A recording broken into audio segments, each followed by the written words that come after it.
नमस्कार विद्यार्थियों। आज के हमारे वीडियो में हम शासक के रूप में बलबन के कार्यों एवं उपलब्धियों के बारे में अध्ययन करेंगे। शासक के रूप में बलबन के कार्यों एवं उपलब्धियों को यदि हम एक वाक्य में व्यक्त करना चाहें तो वह वाक्य है हिंदुस्तान में नव स्थापित तुर्की सल्तनत का सुदृढ़ीकरण करना। सल्तनत को सुदृढ़ करने के लिए उसे जो कुछ उपयोगी प्रतीत हुआ उसने वही किया। 1266 ईस्वी में जब बलबन सिंहासन पर बैठा तो सिंहासन पर बैठते ही उसे अनेक विद्रोहों का सामना करना पड़ा, परंतु बलबन ने लौह और रक्त की नीति का अनुसरण करते हुए समस्त विद्रोहों का दमन कर दिया। लौह एवं रक्त की नीति थी विद्रोहियों का कठोरतापूर्वक दमन करना। बलबन के समक्ष जो प्रथम जो विद्रोह जिसका बलबन ने दमन किया वो था मेवातियों का दमन। मेवातियों ने दिल्ली तथा आसपास के क्षेत्रों में लूटपाट करके आतंक फैला रखा था। अतः गद्दी पर बैठते ही बलबन ने मेवातियों का दमन करना शुरू कर दिया। हजारों मेवाती मारे गए, जंगलों को साफ करवाया गया और गोपालगिरी में एक दुर्ग का निर्माण भी किया गया तथा उसमें अफगान सैनिक रख दिए।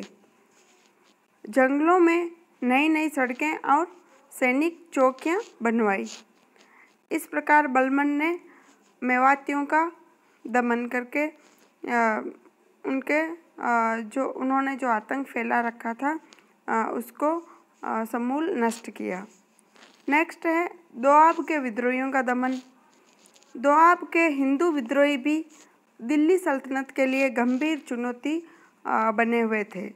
ये जो हिंदू विद्रोही थे ये किसानों, यात्रियों, राहगीरों, व्यापारियों, कर्मचारियों इत्यादि को लूट लिया करते थे।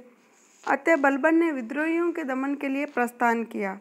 जो ये हिंदू विद्रोही थे दोआब के, इनके कंपिल, पटियाली और भोजपुर ये इन लुटेरों के प्रमुख केंद्र थे। बलबन ने स्वयं प्रस्थान कर उनके केंद्रों व बस्तियों को नष्ट कर दिया। उनकी स्त्रियों और बच्चों को बंदी बना लिया तथा अधिकांश जो विद्रोही थे उनको मौत के घाट उतार दिया गया। जंगलों को साफ करवाया, सड़कें बनवाई, सैनिक चौकियां कायम की और साहसी सैनिकों को भूमि देकर इस जो लुटेरों के केंद्र थे यहाँ पर बसाया। नेक्स्ट है कटेहर के विद्रोह का दमन। कटेहर के विद्रोही बदायूं और अमरोहा के क्षेत्रों में लूटमार किया करते थे। अतः बलबन ने एक सेना लेकर कटेहर की ओर प्रस्थान किया और वहां पहुंचकर विद्रोहियों का कठोरतापूर्वक दमन किया। जो विद्रोहियों की जो बस्तियां थी उन बस्तियों में आग लगा दी और 9 वर्ष से ऊपर वाले सभी पुरुष जातीय व्यक्ति मौत के घाट उतार दिए गए। स्त्रियों और बच्चों को बंदी बना लिया गया। नेक्स्ट है तुगरिल के विद्रोह का दमन। तुगरिल जिसे तातार खान की मृत्यु के बाद बलबन ने लखनौती जो कि बंगाल के अंतर्गत था और वहाँ का सूबेदार नियुक्त किया। लखनौती का सूबेदार तुगरिल को नियुक्त किया। जो तुगरिल था वो बलबन का एक दास रह चुका था। ईसामी के अनुसार बलबन के विरुद्ध तुगरिल का जो विद्रोह है वो 1279 ईस्वी में हुआ। संभवतः यह सोचकर तुगरिल ने सोचा कि सुल्तान है वो बहुत बूढ़ा हो गया है और मंगोलों की समस्या में वो बहुत ज़्यादा व्यस्त है कि वह उसके विद्रोह को दबाने के लिए लखनौती नहीं आ सकेगा। अतः तुगरिल ने क्या किया, सुल्तान मुगीसुद्दीन की उपाधि धारण की और स्वयं को लखनौती का स्वतंत्र शासक है घोषित कर दिया।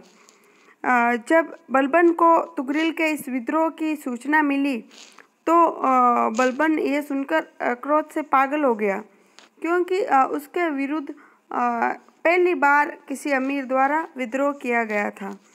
तो बलबन ने अवध के हाकिम अमीन खां, अवध का जो हाकिम था अमीन खां, उसको तुगरिल के विद्रोह का दमन करने के लिए भेजा।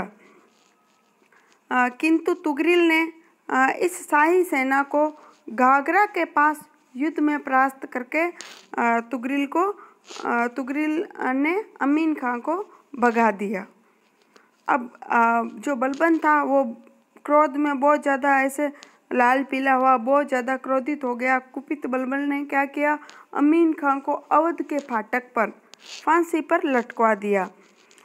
उसके बाद तिरमती और शहाबुद्दीन के नेतृत्व में 2 अलग अलग सेनाएं तुगरिल के विरुद्ध भेजी, किंतु वे भी तुगरिल के द्वारा पराजित कर दी गई। अपनी सेनाओं की इन पराजयों और अपनी प्रभुता की निरंतर अवज्ञा से बलबन अपना धैर्य खो बैठा और 1280-81 ईस्वी में बलबन स्वयं दिल्ली के कोतवाल फखरुद्दीन को अपनी अनुपस्थिति में राजधानी का प्रबंधक नियुक्त करके 2 लाख सैनिक और अपने द्वितीय पुत्र बुगरा खां को साथ लेकर अवध होता हुआ लखनौती पहुंचा। तुगरिल को जब ये सूचना मिली कि सुल्तान है उसके विद्रोह का दमन करने के लिए आ रहा है, तो तुगरिल अपने साथियों के साथ पूर्वी बंगाल की तरफ भाग जाता है। सुल्तान ने अपनी सेना के साथ बड़ी तेजी से तुगरिल का पीछा किया और अंत में उसके एक सेनापति बेक्तर्स द्वारा हाजीनगर की सीमा के पास विद्रोही तुगरिल को पकड़ लिया गया और वहीं पर तुगरिल का वध कर दिया गया। हाजीनगर की सीमा के पास बलबन के एक सेनापति बेक्तर्स के द्वारा तुगरिल का वध कर दिया जाता है। इसके बाद लखनौती लौटकर बलबन के आदेश पर जो तुगरिल के परिवारजन, मित्र और समर्थक थे उनसे भयंकर प्रतिशोध लिया गया और उसके जो बलबन तुगरिल के जो समस्त मित्र, समर्थक और संबंधी थे उनको लखनौती के बाजार के दोनों ओर स्थापित किए गए फांसी के तख्तों पर लटका दिया गया। बर्नी कहता है कि सुल्तान के आदेश से लखनौती के बाजार में दोनों ओर सूरलियां खड़ी कर दी गई और उन पर तुगरिल के परिवारजनों, साथियों और समर्थकों को मारकर लटकाया जाता रहा। अनेक लोग तो इस विभत्स दृश्य को देखकर मूर्छित हो गए। बर्नी आगे कहता है कि जैसा दंड लखनौती में दिया गया वैसा दिल्ली में कभी किसी ने नहीं सुना। इसके बाद बलबन ने लखनौती का शासन अपने पुत्र बुगरा खां को सौंपकर बलबन 3 वर्ष की अनुपस्थिति के पश्चात वापस दिल्ली लौट आया। बर्नी कहता है कि तुगरिल के दमन के पश्चात सुल्तान की प्रभुता लोगों के दिलों पर स्थापित हो गई और राज्य के कोने कोने में शांति और सुव्यवस्था स्थापित हो गई। नेक्स्ट है मंगोल नीति। मंगोलों के विरुद्ध जो बलबन ने नीति अपनाई, जो सीमांत नीति मंगोलों के विरुद्ध अपनाई वो इस प्रकार थी। मंगोलों के आक्रमणों से जो दिल्ली सल्तनत को सुरक्षित रखने हेतु बलबन ने कुछ निश्चित कदम उठाए जो इस प्रकार थे। पहला था, जिन मार्गों से मंगोल आक्रमणकारी आते थे उन पर नए दुर्ग बनवाए तथा शक्तिशाली सैनिक चौकियां हैं वो कायम की गई। इसी के अंतर्गत भटिंडा, सिरसा, अबोहर, भटनेर आदि दुर्गों का निर्माण हुआ। नेक्स्ट है, जो सीमांत सुरक्षा थी उसका दायित्व योग्य व विश्वस्त व्यक्तियों को बलबन ने सौंपा। प्रारंभ में उसने अपने जो चचेरा भाई था शेर खां उसको उत्तर पश्चिमी सीमांत की रक्षा का भार सौंपा। जब 1270 ईस्वी में शेर खां की मृत्यु हो गई उसके बाद सीमांत प्रदेशों को 2 भागों में विभाजित कर बलबन ने सीमांत प्रदेशों की सुरक्षा का जो भार है वो अपने दोनों पुत्रों मोहम्मद खां और बुगरा खां को सौंपा। नेक्स्ट है सीमा प्रांत के जो पुराने दुर्ग थे उन पुराने दुर्गों की मरम्मत करवाई और वहाँ योग्य सैनिकों की नियुक्ति की। अगला बिंदु है जो बलबन ने मंगोलों के आक्रमणों से बचाव हेतु जो अगला सुरक्षा का कदम उठाया वो इस प्रकार है। मंगोलों के अचानक आक्रमण का सामना करने की दृष्टि से बलबन ने साम्राज्य विस्तार की जो नीति थी उसका पूर्णतः परित्याग कर दिया। साम्राज्यवादी जो नीति थी बलबन ने पूर्णतः त्याग दी क्योंकि उसे मंगोलों के अचानक आक्रमणों का भय था। इसके अलावा सीमांत प्रदेशों में नई सड़कों का निर्माण तथा पुरानी सड़कों की मरम्मत भी करवाई गई। उपर्युक्त कुछ प्रयत्नों के फलस्वरूप कुछ वर्षों तक तो सीमांत क्षेत्र में शांति बनी रही, परंतु 1279 ईस्वी में पुनः मंगोलों के आक्रमण शुरू हो गए। इस बार वे इतनी बुरी तरह से परास्त हुए मंगोल इतनी बुरी तरह से परास्त हुए कि आगामी 5 वर्ष तक मंगोलों ने आक्रमण करने का साहस नहीं किया। 1285 ईस्वी में तैमूर खां के नेतृत्व में पुनः मंगोलों ने आक्रमण किया। युवराज मोहम्मद खां जो कि बलबन का पुत्र था उसने मंगोलों को परास्त करके खदेड़ दिया, परंतु युद्ध में स्वयं भी वीर गति को प्राप्त हुआ। इससे बलबन को गहरा सदमा पहुंचा। फिर भी सीमांत की सुरक्षा में बलबन ने कमी नहीं आने दी और जो मृत युवराज जो मोहम्मद खान था उसके पुत्र खुसरो को पिता के स्थान पर नियुक्त किया गया। बलबन की शासन व्यवस्था तथा सल्तनत के सुदृढ़ीकरण हेतु बलबन ने जो प्रयास किए उनके बारे में भी थोड़ी चर्चा कर लेते हैं। पहला है केंद्रीय शासन को सुदृढ़ करना। बलबन ने जो शासन के जो समस्त अधिकार थे वो सीधे अपने अधिकार में ले लिए और जो प्रांतीय सूबेदार थे उन पर बलबन ने कठोर नियंत्रण रखा। निम्न वंशीय और अयोग्य व्यक्तियों को बलबन ने महत्वपूर्ण पदों पर नियुक्त नहीं किया। इसके अलावा उसकी निगाह में हिंदुओं को तो निम्न पदों पर भी नियुक्त नहीं किया जाना चाहिए था। जो महत्वपूर्ण पद होते थे उन पदों पर नियुक्त किए जाने वाले लोगों के बारे में बलबन स्वयं पहले अच्छी तरह से जांच पड़ताल कर लेता था। इन सब प्रयासों के परिणाम स्वरूप जो केंद्रीय शासन था उसकी गरिमा पुनः कायम हो गई और उसकी अवज्ञा करना संकट को न्योता देना था। नेक्स्ट है 40 गुलामों के दल का दमन। महत्वपूर्ण है, 40 गुलामों के दल का गठन किया था इल्तुतमिश ने और इसका दमन बलबन ने किया था। जो डॉक्टर आशीर्वादी लाल श्रीवास्तव हैं उनका कहना है कि बलबन ने अनुभव किया कि सुल्तान की निरंकुशता के मार्ग में जो सबसे बड़ी बाधा है वो तुर्की अमीर थे जिनका नेतृत्व चालीसा के मंडल के हाथों में था। अतः बलबन ने क्या किया, उचित एवं अनुचित सभी उपायों द्वारा चालीसा मंडल को नष्ट करना शुरू कर दिया।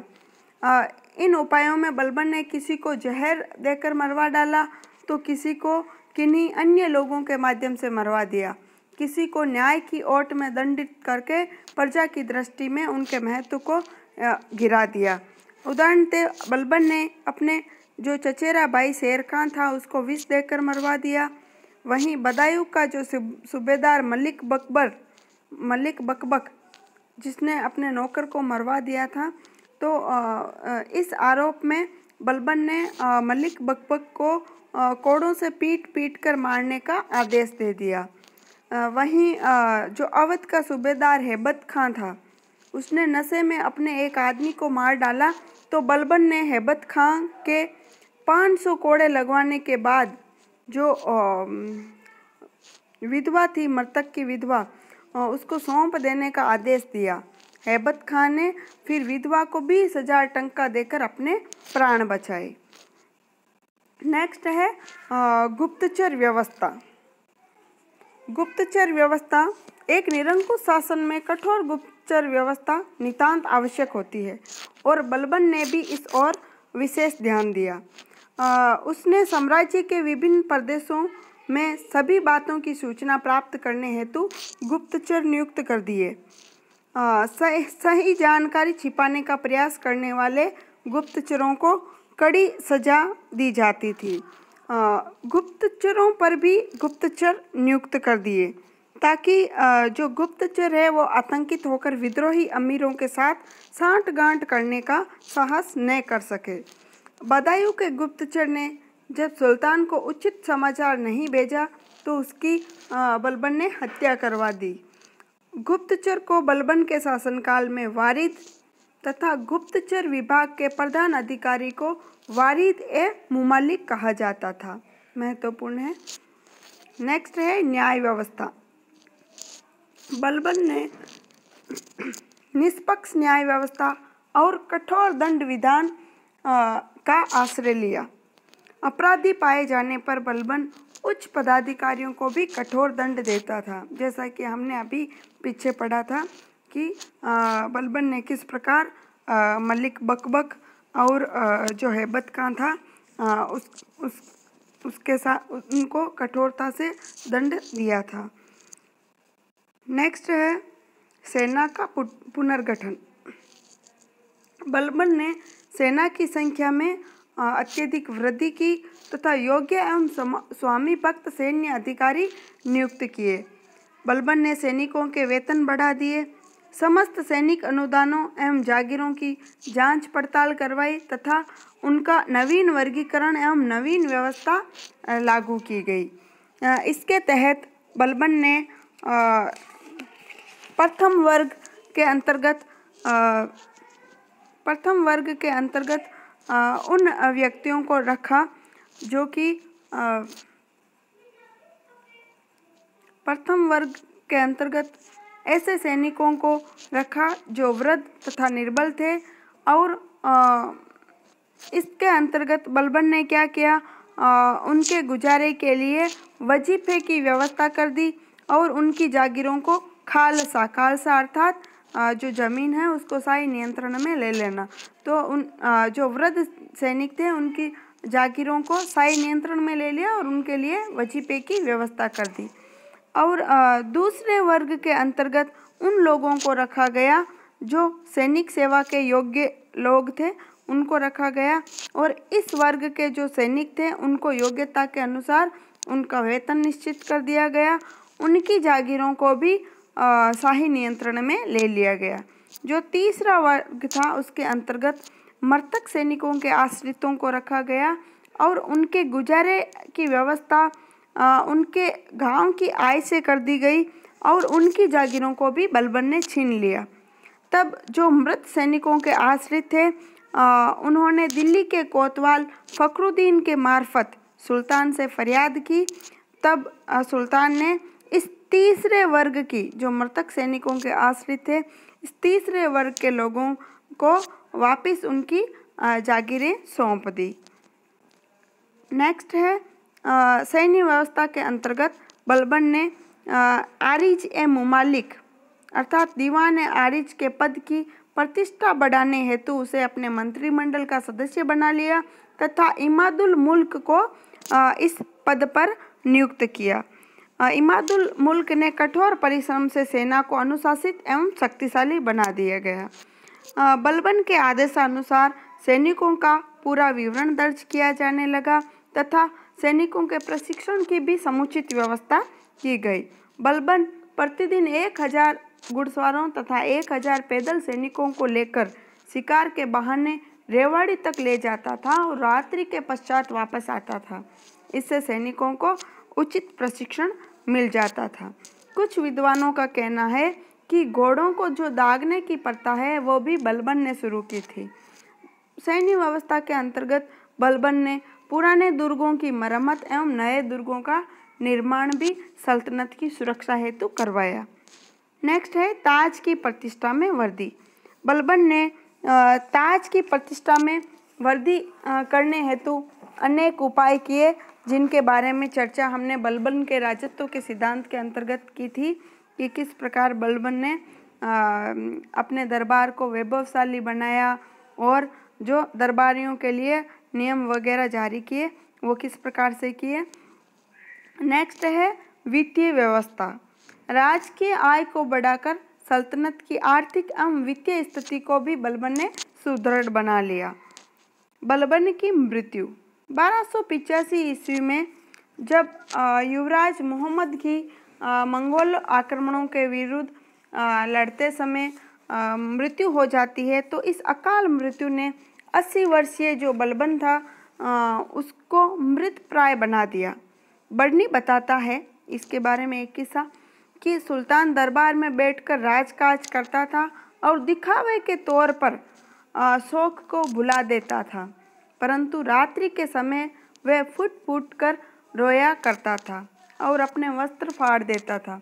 उसका रोग बढ़ता गया और उसने अपने छोटे पुत्र बुगरा खां को बंगाल से अपने पास बुला लिया, परंतु कुछ दिनों के बाद बुगरा खां पिता से पूछे बिना ही लखनऊ वापस लौट गया। तो बलबन ने अपनी मृत्यु से पूर्व दिल्ली का जो कोतवाल था, दिल्ली का कोतवाल और वजीर उसको हिदायत दी थी कि उसकी मृत्यु के बाद जो शहजादा मोहम्मद का पुत्र है खुसरो, उसको सिंहासन पर बिठाया जाए। 1287 ईस्वी के मध्य बलबन की मृत्यु हो गई। डॉक्टर ईश्वर प्रसाद का कहना है कि बलबन, जिसने घोर संकट में स्थिति में पड़े हुए शिशु मुस्लिम साम्राज्य को सुरक्षित रखा और नष्ट होने से बचाया, मध्यकालीन भारतीय इतिहास में सदैव उच्च स्थान पाता रहेगा। तो विद्यार्थियों, आज हमने बलबन की उपलब्धियों के बारे में अध्ययन किया। आज का वीडियो यहीं समाप्त करते हैं। धन्यवाद।